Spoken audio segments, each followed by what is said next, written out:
Donc on a ici des blocs texte qu'on peut sélectionner. Alors oui, quand vous essayez avec la flèche noire de cliquer sur les choses, rien ne se sélectionne parce que ça vient du gabarit. Il faut d'abord libérer les éléments du gabarit. Alors on y va.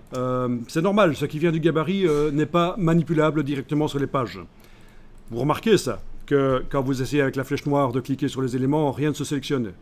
Vous êtes bien en train de travailler sur la page 23 ici, enfin en tout cas dans le document, il n'est pas indiqué G, vous ne travaillez pas sur le gabarit, c'est important. On n'est pas là pour repeupler le gabarit avec des images et du texte. On a utilisé le gabarit pour créer un modèle, pour créer une page dans le document, 2 pages d'ailleurs. Mais on va maintenant, dans le document, remplir ça avec du texte et des images. Donc vous allez maintenant dans la palette page et en ayant vos 2 pages là qui sont activées, clic majuscule clic, vous allez demander de libérer les éléments du gabarit. C'est donc dans le menu de la palette page, vous allez demander libérer les éléments du gabarit. Au milieu du menu de la palette page, vous avez libéré les éléments du gabarit. Et donc, normalement, maintenant, quand vous cliquez avec la flèche noire, vous avez les éléments qui sont accessibles.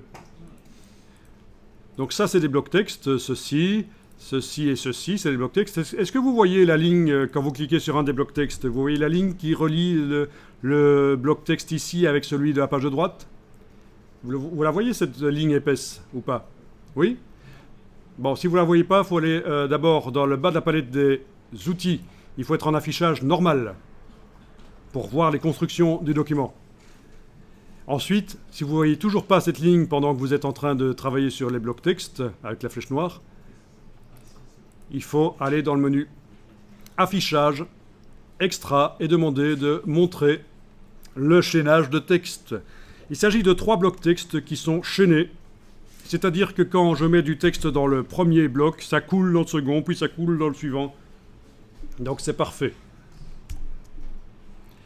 C'est une manière de faire de la mise en page. On n'est pas obligé de le faire avec du chaînage de texte. Si vous avez l'occasion de regarder les autres pages du document à un certain moment, vous allez voir que certaines pages ont des blocs texte qui contiennent chacun leur texte et il n'y a pas de système de chaînage. Mais ici, il y en a un.